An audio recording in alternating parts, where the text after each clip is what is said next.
안녕하십니까. 코이카 시민사회협력실 김경렬입니다. 통상 이제 집체교육으로 진행되던 회계교육을 코로나19 상황에 맞게 온라인 교육으로 진행하게 되었습니다. 오늘 회계교육은 시민사회협력 프로그램의 추진 근거가 되는 두 가지 규정의 개정 내역과 안내서 변경사항, 그리고 사업 추진 과정에서의 청렴 준수, 그다음에 부패 방지에 관한 내용을 차례대로 설명을 드리고자 합니다. 오늘 이제 주요 교육 내용의 이제 목차는 화면에 보시는 내용과 같고요. 이제 먼저 주요 규정 개정 사항에 대해서 설명을 드리도록 하겠습니다. 시민사회협력 프로그램은 기본적으로 비영리 단체, 비영리 법인이나 비영리 민간 단체들이 이제 사업에 지원을 하실 수 있었는데요. 우리 규정에서 정하고 있던 민법상의 비영리 재단이나 이제 비영리 단체 지원법상의 등록된 비영리 민간단체 외에 사회복지법에 따른 사회복지법인, 공익법인법에 따른 공익법인, 그다음에 협동조합 기본법에 따른 사회적 협동조합, 그리고 비영리 단체가 사회적 기업 인증을 받은 경우에 사회적 기업 등도 이제 비영리성을 갖기 때문에 이렇게 타법에서 정하고 있는 비영리 단체들도 우리 사업에 이제 참여하실 수 있다라는 내용을 명확하게 좀 규정화하였고요. 사회적 연대경제 분야 사업을 추진하는 과정에서 이제 우리 비영리 단체와 영리 파트너가 이제 협업해서 컨소시엄 사업으로 진행하게 되는데, 이때 이제 사회적 기업 중에 이제 영리성을 가지는 사회적 기업이나 이제 협동조합 중에 일반 협동조합들이 비영리 단체와 컨소시엄으로 사회적 연대경제 분야 사업을 추진할 수 있는 내용으로 규정을 개정하였습니다. 구체적으로 좀 설명을 드리자면, 저희 시민사회협력 프로그램의 이제 주요 주제들이 고등교육, 교육, 농림수산, 보건, 다분야, 사회적 연대경제 분야로 이제 나뉠 수 있는데요. 일반 사업이라고 할 수 있는 이 5개 분야, 고등교육, 교육, 농림수산, 보건, 다분야의 경우에는 기존의 비영리 법인이나 비영리 민간단체가 기본적으로 지원이 가능하시고요. 근본 규정 개정을 통해서 사회적 협동조합과 비영리 사회적 기업이 단독으로 이제 참여하실 수 있습니다. 그리고 컨소시엄을 구성하는 경우에도 비영리 법인이나 비영리 민간단체가 각각의 이제 동일한 비영리성을 가지는 단체와 함께 컨소시엄을 구성하실 수 있습니다. 사회적 연대경제 분야 사업의 경우에는 비영리 법인이나 비영리 민간단체와 영리 사회적 기업이나 협동조합이 함께 컨소시엄을 구성해서 사업을 추진하실 수 있습니다. 즉, 협동조합 중에 일반 협동조합이나 이제 영리 사회적 기업의 경우에는 일반 사업에 단독으로 참여하실 수는 없고, 사회적 연대경제 분야 사업에 관하여 비영리 법인이나 비영리 민간단체와 함께 컨소시엄으로 참여하실 수 있습니다. 다음으로 뇌물방지 서약에 관한 사항을 설명드리도록 하겠습니다. OECD 뇌물방지 작업반에서 이제 뇌물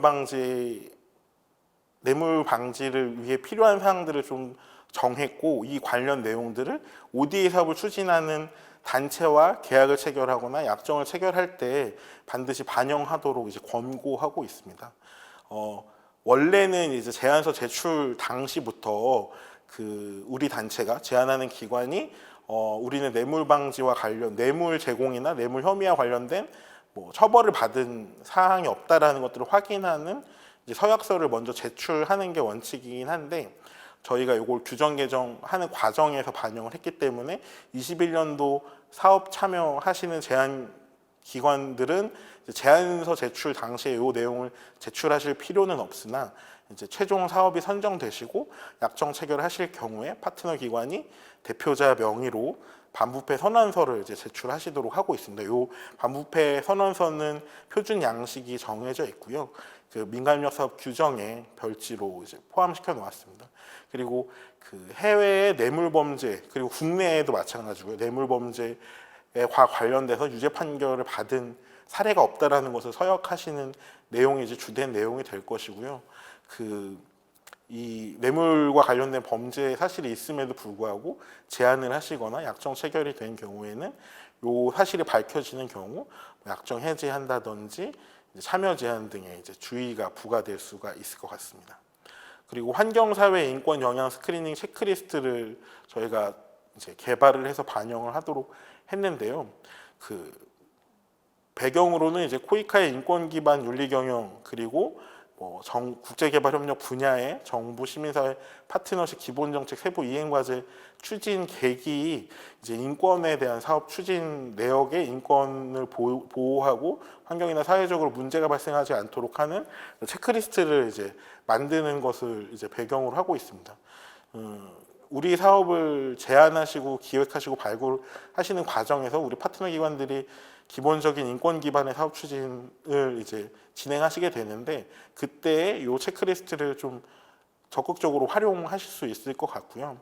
기존의 이제 약정 체결 당시 저희가 제공해드리는 환경 젠더 체크리스트를 보다 보완을 하고 우리 민간협력 사업에 맞게 이제 재구성을 한 내용이라고 이해하시면 좋을 것 같습니다. 그리고 OECD에서 프세아 가이드라인을 이제 마련을 하고 그 ODA 추진하는 공여국들의 이제 관련된 좀 사항들을 적극적으로 반영하도록 이제 권고하고 있는데 단순히 이제 아동이나 여성에 대한 성착취 그리고 괴롭힘 이런 것뿐만 아니라 인권 전반적으로 우리 사업이 그 협력 대상국의 국민들이나 시민들에게 침입적 행위가 발생되지 않도록 하는 것이 이제 기본적인 전제라고 보시면 될 것 같습니다. 이 스크리닝 체크리스트는 향후에 좀 더 보완이 되고 발전이 되면 그 실제로 영향 평가를 실시하고 인권 침해 요소가 있다고 판단되는 경우에는 사업 내용을 변경하고 그리고 협력 대상국의 수혜자 주민들에게 피해가 발생하는 경우에는 피해 구제하는 내용까지 좀 마련을 하는 것으로 계획은 하고 있습니다. 이거는 중장기적인 좀 과제로서 우리 파트너 기관 담당자들과 좀 협의를 해가면서 좀 강화해 나갈 예정입니다. 주의제재 기준이 일부 변경 보완이 되었는데요.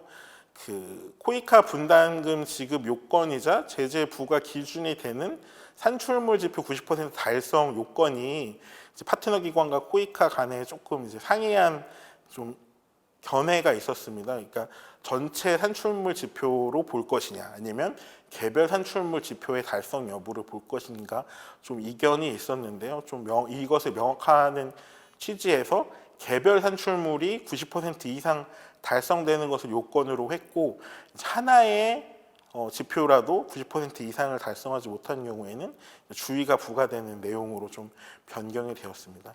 그리고 코이카 종료평가 기준을 이제 적용을 했는데요. 기존에는 70점 미만 사업의 경우 주의 부과, 60점 미만의 사업의 경우에는 이제 경고를 부과했었는데 이게 코이카 전사 종료평가 기준이 이제 일종의 이제 평가 기준이 변경되면서 100분위 점수가 아니라 이제 성공적, 부분 성공적, 미흡, 매우 미흡 이런 식으로 변경이 됐기 때문에 그 부분 성공적으로 평가 받으시는 경우에 주의를 부과하고 미흡으로 평가 결과가 나오는 경우에 이제 경고를 부과하는 형태로 좀 내용을 수정을 했습니다. 그리고 저희가 공모 안내 시에도 설명을 좀 구체적으로 드렸던 사항인데요. 그 사업 수행 인력이 이제 사업 추진의 핵심 요건이 되다 보니까 그 잦은 변경이 사업의 위험 요소로 작용할 수도 있기 때문에 최대한 안정적인 사업 관리, 그러니까 사업 운영을 위해서 사업 책임자나 참여 인력의 좀 참여를 안정적으로 보장할 수 있는 방안들을 좀 여러 가지 강구를 해서 이제 제도화했는데요. 사업 책임자 변경의 경우에는 반드시 코이카와 사전 협의 후에 승인을 받으시는 게 원칙이고 승인 없이 사후적으로 통보하신다든지 하는 경우에 코이카에서 이제 주의를 부과하는 것으로 내용을 이제 수정을 했습니다. 사실은 이 관련 내용은 기존에도 있던 내용인데 주의 제재 기준에는 반영되지 않았던 내용을 이제 주의 부과 내용으로 좀 의무상을 강화했다라고 이해해 주시면 좋을 것 같습니다. 그리고 그 매 반기 이제 회계 검증 기관을 통해서 정산 검토를 받으시게 되는데 각 반기 정산 검토 평가 결과 70점 미만인 사업의 경우에는 개별적으로 주의를 부과하도록 이제 정했습니다. 정산 보고서 작성을 최대한 성실하게 하시고 이 정산 보고 절차가 효율적으로 이루어질 수 있도록 좀 하고자 하는 이제 정책적 의지가 담겨 있다라고 이해해 주시면 좋을 것 같습니다. 그리고 작년에 이제 저희가 상반기 반기별 사업 추진 현황서 제출 기한을 1개월에서 2개월로 연장을 시켜놓고 그다음에 반기별 사업 추진 현황서 제출 기한 연장 시에 어떻게 조치해야 되는지에 대해서 공문으로 한번 안내를 드린 적이 있는데 그 내용을 명시적으로 규정에 이제 반영을 했습니다. 그러니까 반기별 사업 추진영향서를 제출할 수 있는 기한은 이제 우리 규정이나 약정서에 명시가 되어 있는데 그 제출 기한을 맞추지 못할 사정이 발생한 경우에 이제 코이카랑 협의해서 제출 기간을 연장하는 절차들을 이제 거치시게 되는데 제출 기간을 연장하는 경우 원래 당초 제출 기한에 임시 보고서라는 걸 먼저 한번 내고 제출할 수 있는 이제 요건이 다 달성이 됐을 때 이제 완결성 있는 반기 보고서를 제출하도록 이렇게 규정화했습니다. 예를 들어서 2020년도 하반기 이제 사업 추진 현황서를 제출하는 것을 예를 들어 보면 제출 대상 기한은 이제 2020년 12월 31일까지의 사업 내용을 그 사업비 집행 내역과 함께 하반기 반기 보고서로 제출을 하셔야 됩니다. 요거는 이제 해당 연도 사업 기간이 종료된 1개월 내에 제출하셔야 되기 때문에 2021년도 1월 31일까지 이제 하반기 반기 보고서를 제출하시게 되는데 실질적으로 반기 보고서 작성하는데 좀 시간이 걸린다든지 아니면 해외에서 영수증빙을 확보하는데, 그러니까 좀 들여오는데 한국으로 들여와서 이제 회계법인에 제출하는데 시간이 걸린다고 가정을 한다면 이제 제출기한 연장을 이제 필요하시게 될 텐데 1개월 내에서 통상 이제 제출기한 연장을 요청하시고 코이카가 이제 그 제출 기한의 사유가 타당하면 연장 승인을 해드리는데 그 연장 기한 동안에는 이제 최종 보고서, 최종 반기별 사업 추진 현황서가 완결성 있게 작성되도록 노력을 하시고 원래 당초 이제 제출 기한 내에 1월 31일까지는 그 기간까지 보고할 수 있는 내용을 담아서 임시 보고서를 제출하시면 됩니다. 그리고 그 사업비 집행 내역도 실제 집행된 금액이 100%에 달하더라도 지금 확인되는 내역이 한 80% 내지는 90%라면 그 금액까지만 집행 내역을 지급대장이 작성해서 제출하시면 됩니다. 실제로 정산 보고서라든지 그 증빙들을 최종 제출하시는 것은 제출기한 연장 승인을 받으신 기한 내에 제출하시면 됩니다. 그러니까 원래 당초 제출기한에 영수증빙을 또 내고 제출 연장 승인을 받은 기한 내에 또 영수증빙을 내면 영수증빙을 또 관리하는 좀 비용도 들고 좀 관리에 대한 소요도 발생하기 때문에 영수증빙 자체는 완결성 있는 반기보고서 제출하는, 그러니까 즉 제출기한 연장 승인을 받으신 기한에 맞춰서 제출하시는 걸로 이해하시면 좋을 것 같습니다. 그리고 사업 결과물의 이양 절차와 양식을 좀 구체화했습니다. 그러니까 사업 결과물의 이양에 관해서는 지난 규정 개정, 그러니까 작년도 규정 개정에서도 담아놨었던 건데, 그러니까 이양을 어떻게 계획하고 어떤 형태로 완료가 됐다라고 코이카에 이제 보고할 때, 전달할 때 필요한 양식을 좀 반영을 했고요.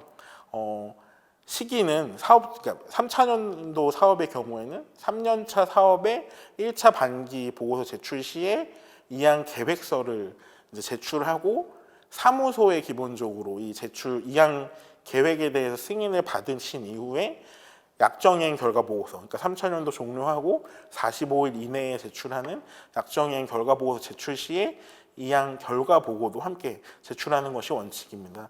근데 이제 이양 계획에 대해서 마련을 하고 승인을 받으실 때 코이카 사무소나 본부하고 여러 차례 이제 협의를 거치실 텐데 딱 사업 종료연도 1차 반기에 제출해서 협의를 시작하세요라는 의미는 아니고 이양 계획에 대해서 꾸준히 이제 계획을 마련하시고 그 계획의 적정성이나 타당성에 대해서는 본부와 사무소와 좀 지속적으로 논의를 하시면 좋겠다. 그리고 최소한 종료연도 상반기에는 이양 계획이 제출되어야 한다라고 이해하시면 좋을 것 같습니다. 그리고 지속 사업으로 사업을 추가 제한하시는 경우나 아니면 자체적으로 사후 관리를 할 계획이 있으신 경우에는 협력 대상국에 있는 NGO라든지 로컬 NGO라든지 공공기관의 사업 결과물을 이양하는 것이 아니라 우리 파트너 기관이 조금 더 이제 소유권을 가지고 운영을 하실 수도 있을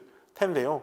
그런 내용들도 계획 안에 담을 수 있고 그러한 사정들을 코이카 본부나 사무소와 사전에 협의하시는 것이 중요하다라고 이해해 주시면 좋을 것 같습니다.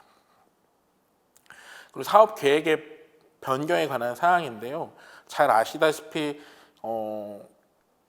한 10억 이하의 사업 같은 경우는 목내 세목간 전용의 경우에는 그 해당 연도 사업비의 25%까지 자율 변경하실 수 있습니다. 근데 이제 자율 변경이라는 것이 사실은 사업 목표나 지표의 변경이 없이 이 지표 달성은 가능한데 어떤 예산의 운용성을 자율적으로 드리는 것이다 보니 각 지표의 변경이나 주된 사업 계획의 변경을 수반하지 않는 걸로 좀 명확화했고요. 총 사업비 10억 이상의 경우에는 이 수준을 좀 높여서 학내 목간 전용의 경우에 이제 자율 전용하고 있는데 그 내용도 동일하게 지표의 변경이나 주된 사업 계획의 변경이 이제 수반되지 않는 경우에 자율 변경이 가능하다. 요거는 사실 특별하게 변경된 사항은 아니지만 조금 자율 변경의 대상을 좀 명확히 하는데 좀 의의가 있다라고 이해해 주시면 좋을 것 같습니다. 여기까지가 이제 민간협력 사업에 관한 규정 그리고 비영리 기관 대상 민간협력 사업에 관한 지침상의 이제 좀 개정사항의 주된 내용이고요. 다음에는 이제 안내서 수준에서 이제 주되게 좀 개정된 사항들을 설명드리도록 하겠습니다. 공모 안내 시에도 좀 참여인력 관리와 관련해서 좀 많은 의견을 주셨고요. 저희가 이 회계교육 자료를 마련하기 전에 참여인력의 안전 관리라든지 사업 투입의 책무성을 좀 강화한다는 측면에서 그 참여인력 관리에 관한 좀 안내를 드린 적이 있는데 그 내용과 좀 일맥상통하고 관련된 내용을 좀 정리한다는 취지로 이해해 주시면 좋을 것 같습니다. 파트너 기관에서도 주지하고 계시다시피 참여 인력은 사업 수행이나 사업 수행 과정 전반이나 실제로 우리가 꾀하는 사업 목표, 결과 도출을 위해 필요한 아주 중요한 이제 투입 요소이기도 합니다. 그리고 이제 코로나19 상황 하에서 좀 또 중요하게 좀 요 관리 대상으로 좀 이제 떠오르게 됐었는데 그 우리 코이카 그리고 우리 파트너 기관에서 이제 좀 안전을 확보해야 되고 위험을 예방하는 좀 대상이 누구냐 요런 것들을 정할 때도 이제 사업 참여 인력이라는 범주가 상당히 중요하고 객관적인 기준이 되는 것을 좀 확인했습니다. 그래서 이러한 관리 대상에 명확한 기준을 수립하는데 이제 참여 인력 관리의 필요성이 있다라고 좀 이해해 주시면 좋을 것 같습니다. 기본적으로 핵심 투입 인력, 사업 책임자와 사업 책임자 외 1인 이상을 지정하셔야 되는데 요거는 2021년 신규 사업부터 제한 당시에 이제 지정하시도록 정하고 있고요. 사업 책임자나 핵심 투입 인력으로 지정된 인력은 그 변경을 하실 때 사후 통보하실 수 없고 코이카와 사전에 협의하시고 승인을 받으셔야 하는 사항입니다. 예를 들어서 변경의 사유는 여러 가지 있을 수 있습니다. 사업 책임자는 핵심 투입 인력이 이직을 한다든지 아니면 기관 내에서 보직이 변경돼서 우리 사업에 계속 참여가 안 되는 경우에는 변경 사유가 발생했다고 할 수 있고요. 근데 이직 신청이나 이런 것들이 사전에 접수가 되는 경우에는 파트너 기관에서 그 사실을 확인한 즉시 저희랑 협의를 해주시는 게 이제 중요하다라고 보시면 될 것 같습니다. 근데 지금 진행되는 계속 사업의 경우에는 사업 책임자는 정해져 있지만 핵심 투입 인력은 정하지는 않고 있는데 요거는 특별히 정하실 필요는 없고 우리가 이제 코이카가 파트너 기관에 이제 부담을 드릴 수 있는 부분이기 때문에 계속 사업에 대해서는 해당되진 않다. 계속 사업의 경우에는 사업 책임자 변경에 대해서는 사전 협의하고 승인을 받으셔야 된다라고 이해하시면 좋을 것 같습니다. 그리고 사업 투입의 좀 명확성을 확보할 필요가 있는데 각 사업마다 사업 실행 계획서에는 이제 사업 참여 인력으로 정해져 있는데 인건비는 이제 지급받으시지 않는 인력들이 조금 있는 경우들이 있습니다. 그러면 실제로 우리 사업에 투입되는 인력을 사업 실행 계획서의 인력으로 볼 것이냐 아니면 예산선상 인건비를 받는 인력까지 볼 것이냐 이런 좀 논란도 있을 수 있고 어디까지가 실제 우리 사업에 투입되는 인력인지도 사실은 불명확한 상황이기도 했습니다. 그래서 인건비를 받으시는 만큼 실제 우리 사업에 투입이 된다라는 것들이 진짜 기본적인 전제이기 때문에 실제 우리 참여 인력이라고 한다면 사업 실행 계획서에도 이제 명시가 되어 있고 직무 내역이 명확하게 부여가 되어 있고 예산소상 인건비를 받으시는 분이라고 이해하시면 좋을 것 같습니다. 다만 이제 국공립대 교직원의 경우에는 이제 교육부 감사 과정에서 이제 뭐 다른 사업을 통해서 인건비 명목으로 그 사업비를 지급받지 못하도록 정하고 있기 때문에 사업 실행계획서에만 참여인력이라고 명시를 해두고 예산서에는 별도로 표기하시지 않아도 좋습니다. 그리고 이제 우리 파트너 기관에서도 이미 다 양지하고 계실 내용이긴 할 텐데요.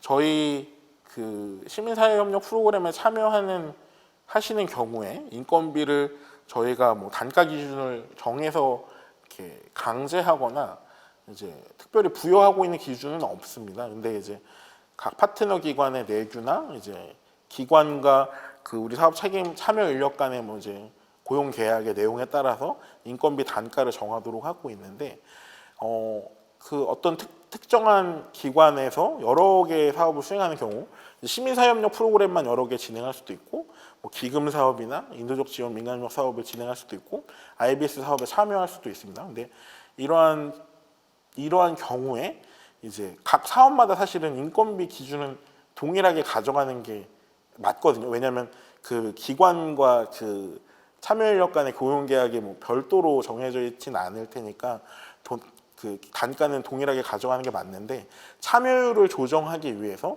뭐 IBS 사업은 단가를 뭐 100만 원 놓고 뭐 시민사회협력 프로그램은 200만 원 놓고 이렇게 하시는 경우들이 있는데 요거는 이제 사업 그 참여인력의 투입이 어떻게 보면 한정된 부분이 있기 때문에 책무성을 강화하는 측면에서 동일한 단가 기준으로 정해야 한다라고 이해하시는 게 맞습니다. 그리고 단가가 변경되는 사유는 뭐 연봉 협상 등을 통해서 연봉을 추가적으로 뭐 지급받는 거거나 아니면 뭐 기관의 어떤 뭐 인건비 기준이 변경되는 경우, 뭐 승진을 하시거나 뭐 물가 상승에 따라서 일부 인건비가 뭐 상승하는 경우 이런 것들은 이제 뭐 변경이 가능하고 사업의 예산 변경 시에 반영이 가능한데 그런 사유 없이는 인건비의 단가 변경이 사실은 임의적으로 있을 수 없고 단가 변경은 사실은 참여율 변경이나 지급 금액의 변경과 이제 연동되어 있기 때문에 참여율 관리에 좀 왜곡이 발생할 수 있다는 점을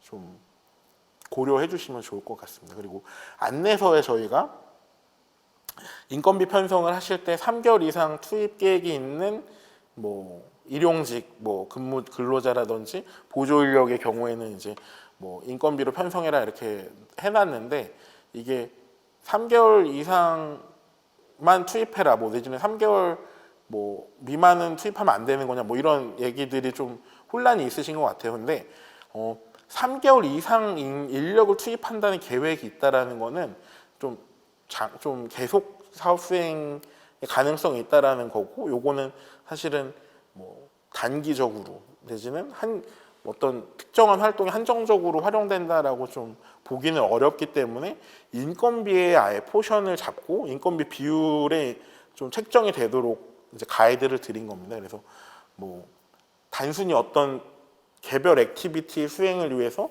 보조 인력이나 행정 지원 인력을 활용하는 경우에 이제 3개월 미만인 경우에는 그렇게 인건비가 아닌 직접 사업비 내에 행정 인력 인건비로 편성이 가능하지만 적어도 3개월 이상 쓰시는 경우에는 개별 활동에만 포함이 된다고 하더라도 인건비에 편성하시도록 해주시면 좋을 것 같습니다. 그리고 파견 인력의 주거비나 체재비 편성 기준도 좀 구체화했습니다. 그러니까 기본적으로 구개업비는 운임, 숙박비, 일비, 식비로 구성이 되어 있고요. 파견 인력의 경우에도 뭐 어떻게 보면 체재비라는 표현을 써서 주거비라든지 뭐 파견에 소요되는 이제 일정한 비용들을 좀 뭉뚱그려서 표현을 했었는데 뭐 좀 이 부분이 좀 혼란이 있는 것 같아서 주거비 같은 경우에는 우리 구개업의 숙박비 기준을 그대로 활용을 하는 것이고 체재비 같은 경우에는 일비나 식비를 합산한 금액을 그대로 기준을 활용하는 것으로 이해해 주시면 좋을 것 같습니다. 다만 이제 파견 기간은 이제 장기간 이루어짐에 따라서 뭐 30일 이상, 60일 이상, 90일 이상 진행되는 경우에 이제 일정한 할인율을 저희가 적용하고 있는데 안내서에 이제 명확하게 명시해두고 있는데 우리 주거비나 체재비는 그 숙박비 상한에 맞춰서 이제 편성을 하시고 체재비 명목으로 일비나 식비 상한의 내용으로 이제 편성이 가능하다 이렇게 이해해 주시면 좋을 것 같습니다. 그리고 뭐 저희가 파견 인력에 관한 예산 편성 시에 파견 인력의 인건비와 주거비를 이제 별도 세목으로 넣는 경우들이 있는데 체재비도 별도 세목으로 넣으실 수도 있고 뭐 어떤 기관에서는 이제 뭐 해당 인력의 파견 수당으로서 이제 체재비를 포함시켜서 하실 수도 있는데 그러면 주거비와 인건비 대신에 인건비 안에 이제 체재비가 포함된 형태로 이제 편성하실 수도 있습니다. 그리고 좀 변경된 좀 주요 사항 중에 하나가 그 현지에 이제 체류하시는 교민이라든지 현지에 좀 주거지를 확보하고 계시는 이제 활동가들을 우리 사업에 현지 파견 인력으로 활용하시는 경우들이 있는데 이때에는 사실은 현재 주거하고 계시기 때문에 주거비 편성을 좀 제한을 했었는데 이제 그 파트너 기관에서 현지에서 체류하는 전문가 내지는 활동가를 우리 사업의 파견 인력으로 활용하는 경우도 사실은 별도로 관리해서 불이익하게 좀 지원하는 것보다는 이제 동일한 기준으로 지원하는 것이 또 좀 우수하고 양질의 좀 인력 활용이 가능하겠다라는 취지에 따라서 좀 그런 제한은 이제 좀 없앴다 이런 내용들을 좀 확인해 주시면 좋을 것 같습니다. 그리고 이제 국외여비 관련해서 항공운임의 적용 기준을 좀 변경했는데요. 저희 사업 같은 경우는 우리 심사협력 프로그램 같은 경우에는 이 애초에 이제 우리 파트너 기관 담당자 분들이 이제 항공여비를 상당히 이제 절감하시려고 노력을 많이 하시는 걸로 알고 있는데 이제 좀 훌륭하신 전문가들을 활용하시거나 이제 좀 귀한 이제 전문가들을 모실 때 좀 항공권을 활용하는 데 좀 제약이 있어서 상당히 좀 애로사항이 있었던 것으로 알고 있습니다.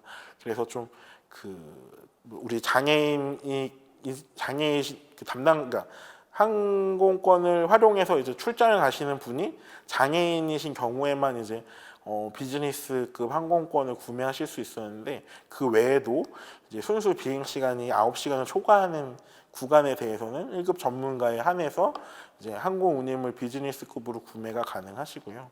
그 9시간 이하 구간에 대해서도 뭐 장차관의 직위에 있었던 분이거나 대학 총장이나 정부 출연기관의 장인 경우에는 이제 비즈니스급 항공권을 이용하실 수 있고 이 외의 경우이지만 좀 그와 동일한 좀 예우가 필요하다라고 판단하시는 경우에는 코이카에 비즈니스 항공권 구매가 가능한지 여부를 사전에 협의하시고 코이카의 승인을 받으시는 게 좋을 것 같습니다.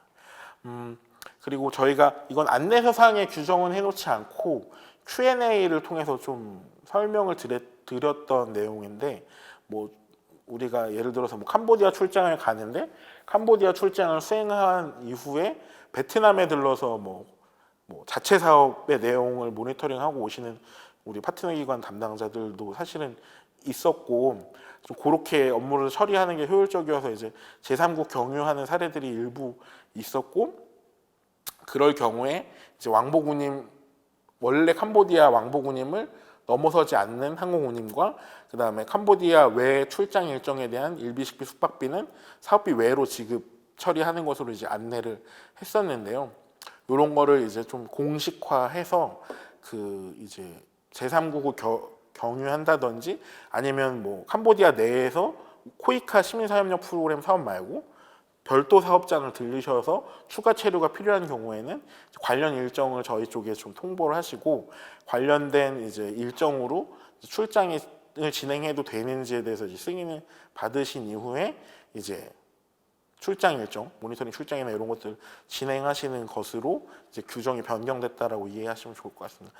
당장은 이제 코로나19 상황 때문에 출장이나 모니터링 이런 내용들이 좀 이렇게 빈번하게 있을 것 같지는 않은데 이런 상황들이 좀 정리가 되면 아마 현장 방문을 위해서 좀 다양하게 내지는 이렇게 좀 다양한 수요로 다수의 수요로 이제 출장 일정들이 있을 것 같은데 이런 추가 일정이라든지 재산권 경유 같은 것들을 좀 활용하시면 좋을 것 같습니다.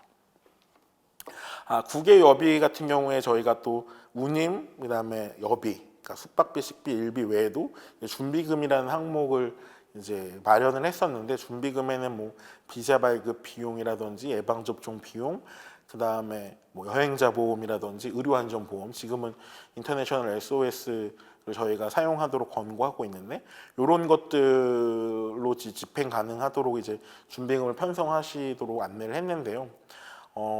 뭐 구급약이라든지 뭐 기초 의약품 같은 경우에는 출장이나 파견 시에 이제 구매하실 수 있도록 준비금의 용처를 좀 확대했습니다.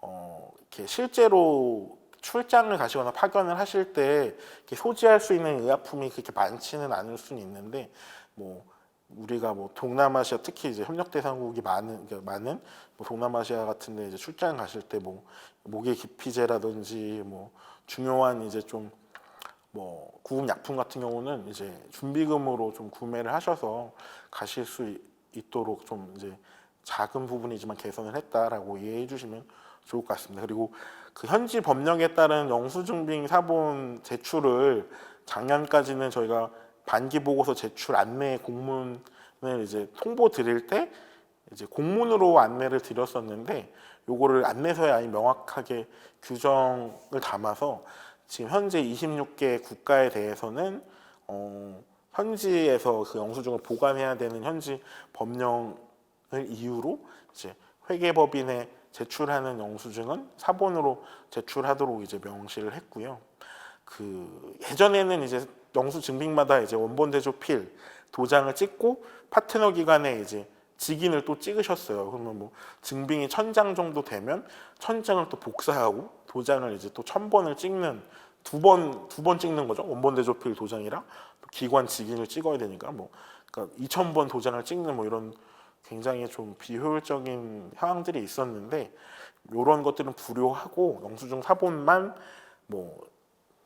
프린트아웃해서 출력을 해서 제출하셔도 되고 PDF 파일로 전자화해서 그냥 그 전자 파일을 제출하셔도 됩니다. 다만 이제 원본과 다름이 없다라는 내용은 그 파트너 기관에서 그 사업 추진 현황서 제출할 때 그 공문에다가 이제 파트너 기관 명의의 공문으로 제출하다 보니까 그걸 활용해서 이 영수증 사본도 원본과 다름이 없다. 그것을 우리 파트너 기관에서 확인한다는 내용으로 이제 명시해서 제출을 해주시면 좋겠다. 이런 내용으로 좀 안내서 내용을 수정했다라고 이해해 주시면 좋을 것 같습니다.